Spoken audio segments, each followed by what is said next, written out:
And it's a combination of the federal government doesn't seem much interested in stopping fraud, and state governments seem very interested in facilitating it. So, I mean, this is the picture.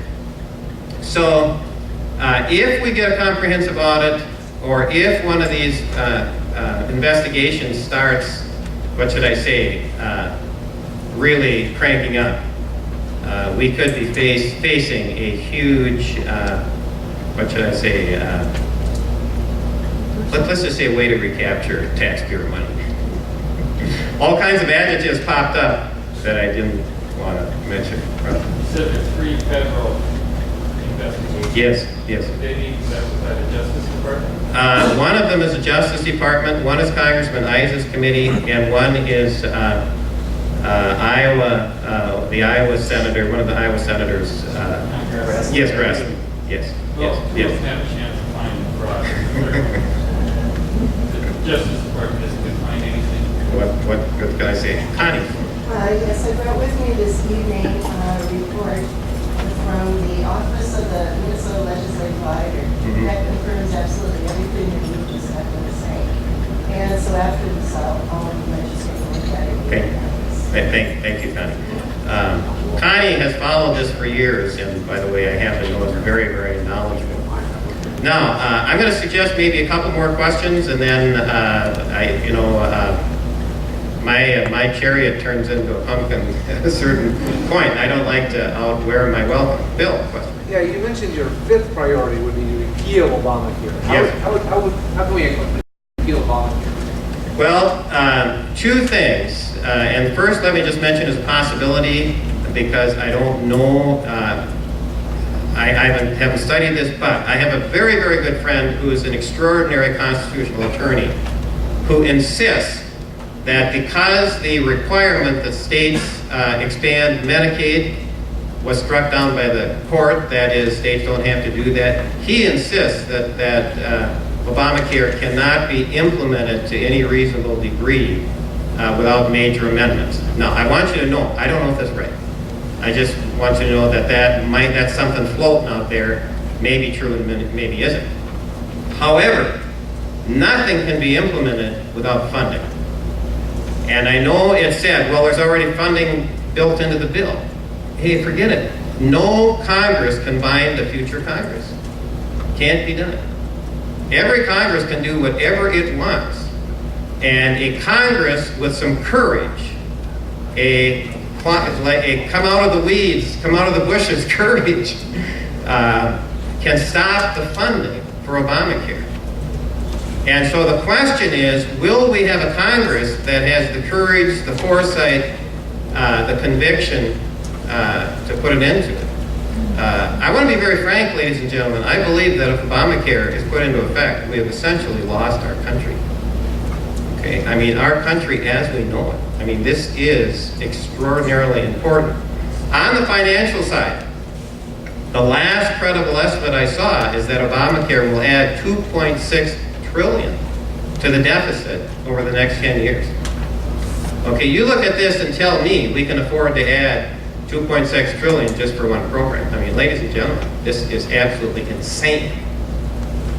We cannot do it. We cannot spend money we do not have. The party is over. Now, there's a lot more to it than that. But I want you to know where I'm coming from. Question, yes, yes, sir, in the back.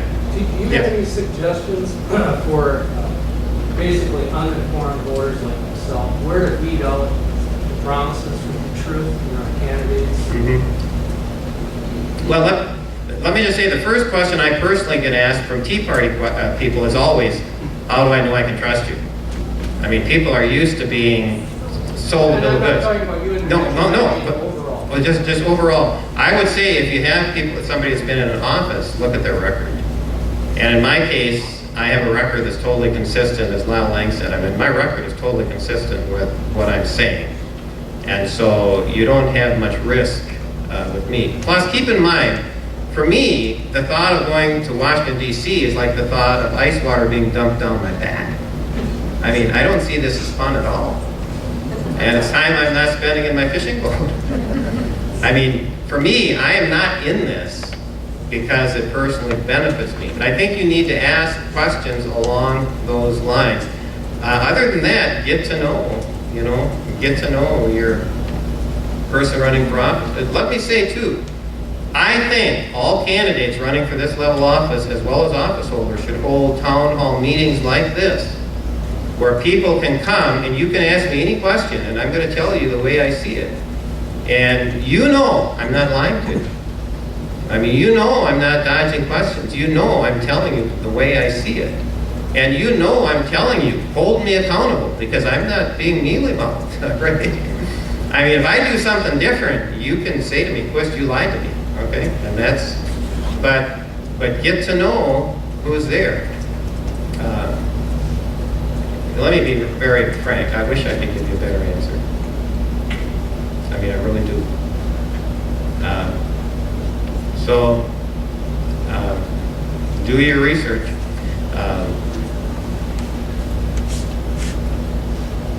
Ladies and gentlemen, think about that. So, some of you might have better counsel to give on that question than I can. I mean, I'm accustomed to being frank and open myself, and I don't worry so much about the others, but you have to.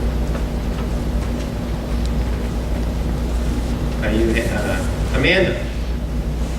In reality, is it possible to balance the budget in 5 years? Yes, it is.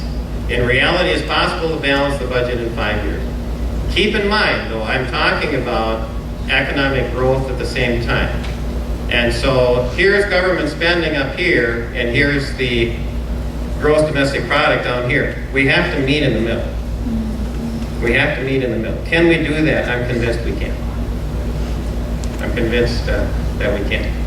Yes, sir. Did you do it without raising taxes then? You haven't really mentioned about raising the taxes. I think raising taxes would be a mistake. Yeah, I think it'd be a mistake because you're putting more weight on the engine, and we have to free up the engine of free enterprise. It doesn't help us any if we're helping the top line, but hurting the bottom line. I mean, we have to let the energy, or the engine of free enterprise go at the same time. Okay, yes, sir. I just want to talk all the ways to be like raising taxes. A lot of ways to spending. A lot of waste. I happen to think this research project on the peat bogs, I want you to know, I think that's waste. Did I make myself clear?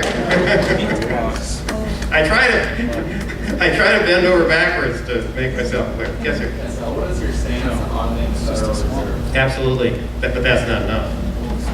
We have to audit the Federal Reserve, but I believe we need to replace the Federal Reserve with a government agency that is answerable to the voters and is required by law to be totally open and transparent in what it does. Okay, I think that's absolutely essential.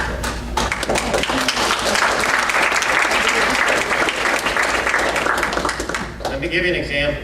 Well, no, maybe I get 2 minutes. Right, go ahead. Aren't you a little bit afraid of what they'll find at the Federal Reserve? Well, all I tell you is I'm innocent.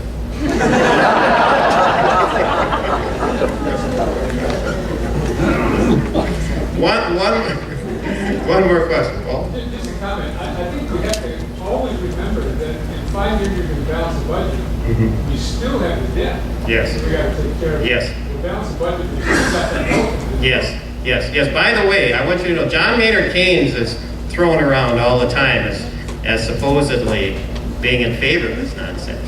I happen to have read John Maynard Keynes. Okay, a lot of what he said. John Maynard Keynes said, yes, you stimulate the economy by deficit spending, but then you pay it back. Okay? People want to take the first half of John Maynard Keynes without the second half. I mean, he doesn't disagree with Milton Friedman. There is no free lunch. Now, I need to add one more thing very, very quickly. I want to contrast my position here with that of Tim Walz, because I want you to know what the contrast is. And when I do this, I try to state other people's positions as accurately and clearly as I can, but I think you have a right to know the difference.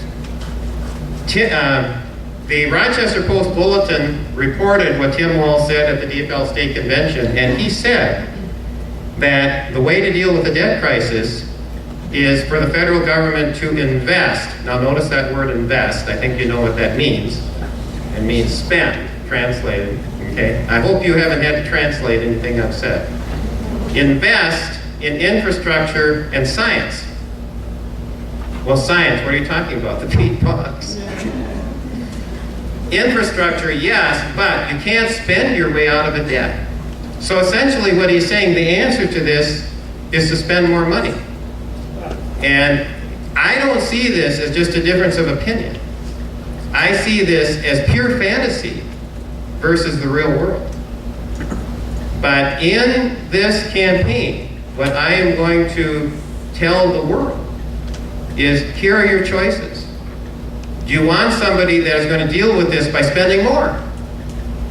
Or do you want to vote for somebody who's going to deal with this by shrinking the federal government back down to 18% of the GDP?